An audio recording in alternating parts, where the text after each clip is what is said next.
दोस्तों, एक बहन पिछले 1 साल से अपने मायके नहीं गई थी, ना तो अपने भैया भाभी से मिली थी, ना ही उनके और परिवार के सदस्यों से मिली थी। और अब रक्षाबंधन का त्योहार आ जाता है। दोस्तों, बहन बहुत ज़्यादा खुश होती है कि मैं अपने भाई के पास जाऊंगी और वहाँ जाकर सबसे मिलूंगी। होता भी कुछ ऐसा ही है। बहन अपने घर से निकल जाती है और सीधे अपने भाई के घर पहुंच जाती है, और जैसे ही दरवाज़ा खटखटाती है तो सामने उसकी भाभी निकल कर आती है और भाभी उससे पूछने लगती है कि तुम कौन हो। दोस्तों, जब बहन अपनी भाभी की मुख से ऐसे शब्द सुनती है तो उसके पैरों तले जमीन खिसक जाती है। वो सोचने के लिए मजबूर हो जाती है कि आखिरकार ये भाभी ऐसा क्यों कह रही है। दोस्तों, उसे यहाँ से धक्के मारकर भगा दिया जाता है। उससे कहा जाता है तू तो भिखारिन है, यहाँ तो भीख मांगने के लिए आई है, यहाँ पर तुझे भीख देने वाला कोई भी नहीं है। उसके बाद जो होता है कभी किसी ने सोचा भी नहीं था। अगर आप लोग भी पूरे मामले को डिटेल से जानना चाहते हैं तो वीडियो को जरा सा भी स्किप ना करें, लास्ट तक वीडियो को जरूर देखिएगा। दोस्तों, कहाँ का ये मामला है, आज पूरी डिटेल हम आपके सामने उजागर करने वाले हैं।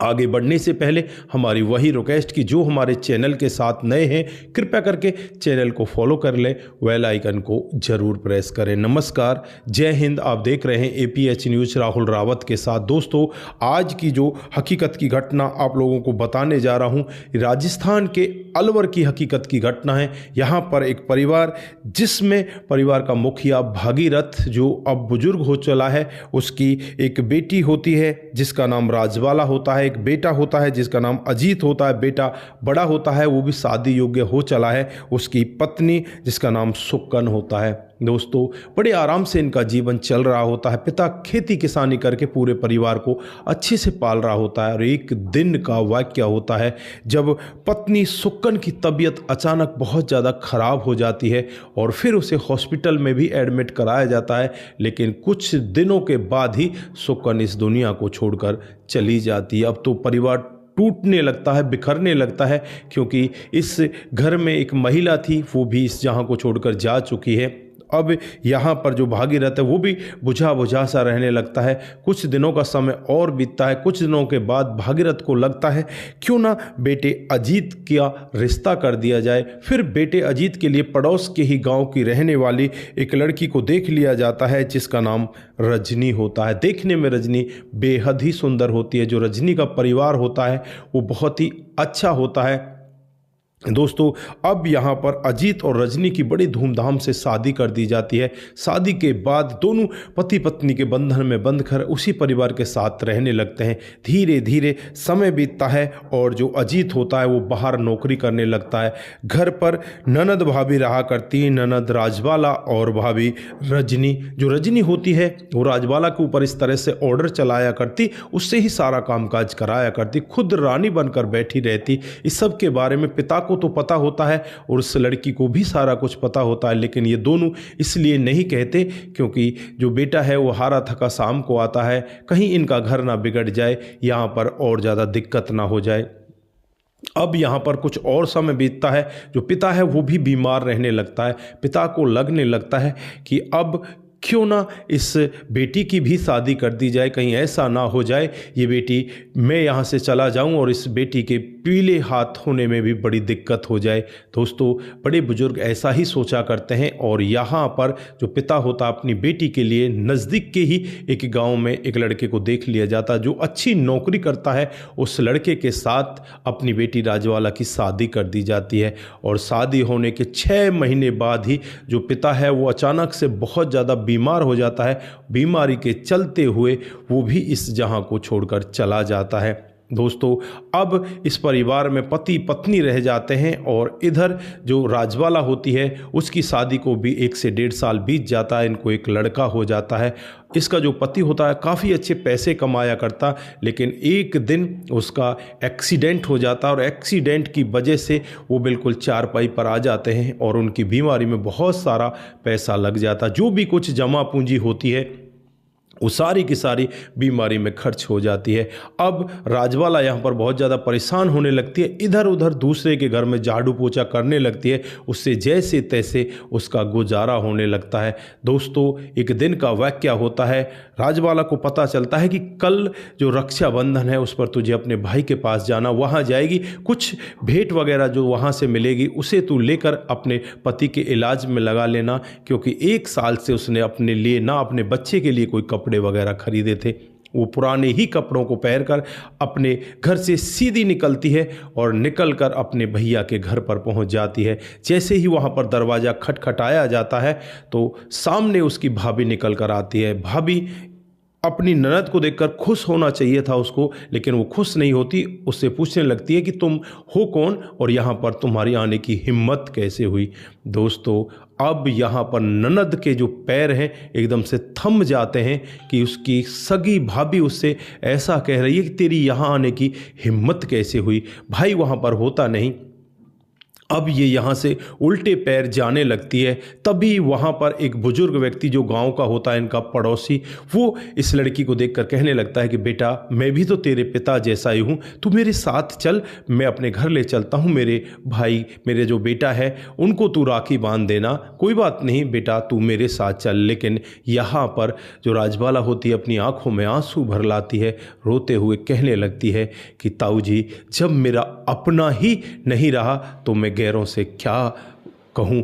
आपने तो मेरे लिए बहुत कुछ कह दिया, जो इतने अच्छे शब्द कहे, लेकिन अब मैं यहाँ पर रुक नहीं सकती। ताऊ जी, मुझे माफ़ कर देना। दोस्तों, वो बेटी वहाँ से रोती हुई सीधे वापस अपने गांव की जो उसके ससुराल की बस होती है उसे पकड़ लेती है और उसमें बैठकर सीधे अपने ससुराल में पहुँच जाती है। शाम होती है, अजीत अपने घर पर आता है और अजीत घर पर आने के बाद अपनी पत्नी से पूछने लगता है कि मेरी बहन आई नहीं क्या। तो यहाँ पर वो कहने लगती है कि नहीं नहीं, तुम्हारी बहन तो नहीं आई। फिर अजीत कहता है कि चलो कोई नहीं, थोड़ा बहुत लेट हो गई होगी, आने वाली होगी।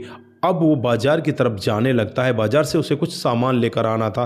तभी वो बुजुर्ग व्यक्ति इस अजीत को रास्ते में मिल जाता है और कहने लगता है कि बेटा, तुम्हारी पत्नी ने आज बहुत ही गलत किया है, तुम्हारी बहन को घर के अंदर भी नहीं आने दिया, उसे रास्ते से ही भगा दिया। दोस्तों, अजीत के मानो सब कुछ लुट चुका, उसके पैरों तले ज़मीन खिसक जाती है कि तुमने कह क्या दिया, सच में ही मेरी पत्नी ने ऐसा कर दिया। तो वो कहता है कि हाँ बेटा, तेरी बहन आई थी और वो यहाँ से उल्टे पांव चली गई। दोस्तों, अजीत वहाँ पर बैठकर रोने लग जाता है और कहने लगता है कि मेरी पत्नी ने बहुत गलत किया है। अब अजीत सीधा वापस अपने घर चला जाता है और जो पत्नी होती है वो बाजार को सामान लेने के लिए चली जाती। तभी यहाँ पर जो उस पत्नी का भाई होता है, यानी अजीत का साला, वो आ जाता है कि अपनी बहन से राखी बंधवानी है। जैसे ही वो घर के अंदर प्रवेश करने लगता है, तभी यहाँ पर उसका जीजा उसके सामने खड़ा हो जाता है और उससे कहने लगता है, तू यहाँ से भाग जा, तेरी यहाँ आने की हिम्मत कैसे हुई। दोस्तों, जो साला होता है वो कुछ नहीं कहता और चुपचाप अपनी आंखों को नम करके वो भी वहाँ से जाने लगता है। रास्ते में उसकी बहन उसे मिल जाती है। बहन उससे पूछने लगती है कि भैया, तुम रो क्यों रहे हो, तुम्हारे साथ में हुआ क्या है। तो वो पूरा वाक्य बताता है। बहन को क्रोध आता है, वो कहने लगती है मैं देखती हूँ तुम्हें घर के अंदर जाने से कौन रोकता है। दोस्तों, अपने भाई को अपने साथ लेकर आती है और फिर यहाँ पर वो अपने पति से कहने लगती है तुमने मेरे भाई को बाहर निकाल की हिम्मत कैसे की। तुरंत ही यहां पर जो पति होता है वो बोल बैठता है, जैसे तुमने मेरी बहन को यहां से निकालने की हिम्मत की। दोस्तों, जो लड़का होता है इसका भाई, वो बहुत समझदार होता है। वो एकदम से सोच में पड़ जाता है कि शायद मामला उल्टा हो गया, जीजा ने जो किया वो बिल्कुल ठीक किया है, इसने जीजा की बहन को शायद घर में नहीं आने दिया। अब यहाँ पर जो लड़का होता है अपने पापा के पास फ़ोन करता है और पापा से कहने लगता है कि पापा, हमारी बहन ने ऐसा काम कर दिया है, जो जीजा की बहन है उसको घर के अंदर नहीं आने दिया, उसे यहाँ से भगा दिया। दोस्तों, अब यहाँ पर जो पिता होता है वो भी बेटी के पास फ़ोन करता है और कहता है कि आज के बाद हमारा तुम्हारा कोई रिश्ता नहीं है, आज के बाद कभी भी तुम हमारे पास आने की कोशिश मत करना, तुम तो बहुत ही खराब लड़की हो। अजीत बिना कुछ देरी किए हुए अपनी बहन के घर चला जाता है और जैसे ही बहन के घर पहुँचने वाला होता है, उससे पहले रास्ते में एक चाय का होटल होता है और उससे चाय के होटल पर जो दृश्य देखता है उसकी आंखें फटी की फटी रह जाती हैं। उसकी बहन उसी चाय किराए के होटल पर बर्तन साफ कर रही होती। छोटा सा जो उसका बेटा होता है 1.5 साल का, वो बर्तनों को इकट्ठा कर करके उसके पास ला रहा होता है। दोस्तों भाई का कलेजा फट जाता है, भाई करे तो क्या करे।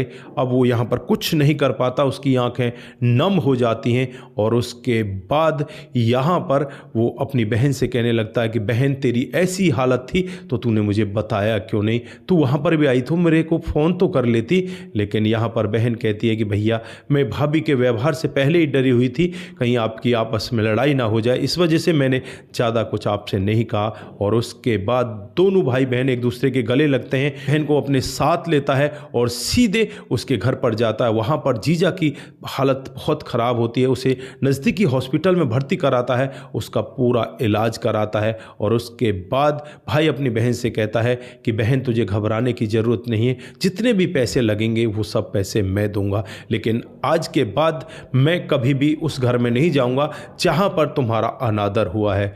अब यहाँ पर बहन अपने भाई से कहने लगती है कि भाई ऐसा मत कर, तेरे भी बाल बच्चे हैं, तेरी भी पत्नी है, अगर सुबह का भूला शाम को वापस आ जाए तो उसे भूला नहीं कहते, हम दोनों वहाँ पर चलेंगे। दोस्तों यहाँ पर जो जीजा होता है उसका इलाज अच्छे से हो जाता है। 6 दिन के बाद ये लड़का अपनी बहन को लेकर सीधे अपने घर पर पहुँचता है। जैसे ही दरवाज़ा खटखटाया जाता है तो जो यहाँ पर इस लड़के की पत्नी होती है वो एकदम से घुटनों के बल बैठ जाती है, रोते हुए कहने लगती है कि मुझसे बहुत बड़ी गलती हो गई, मुझे माफ़ कर दो। दोस्तों यहाँ पर जो ननद होती है अपनी भाभी को उठाती है और उसे गले से लगाती है, कहती है कि भाभी कोई बात नहीं, अब आप ठीक हो गई तो मेरे लिए यही बेहतर है।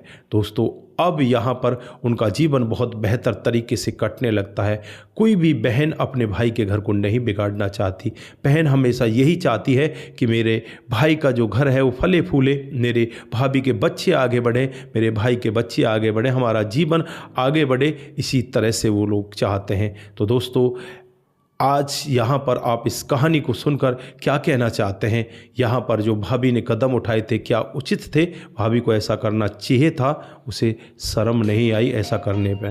दोस्तों आपकी जो भी राय है एक बार कमेंट बॉक्स में ज़रूर दें। आज के लिए बस इतना ही, फिर मिलते हैं किसी नए मूड के साथ। तब तक के लिए आप अपना ख्याल रखें, परिवार का ख्याल रखें, सतर्क रहें, सावधान रहें, रिश्तों की अहमियत को ज़रूर समझें। नमस्कार, जय हिंद, जय भारत।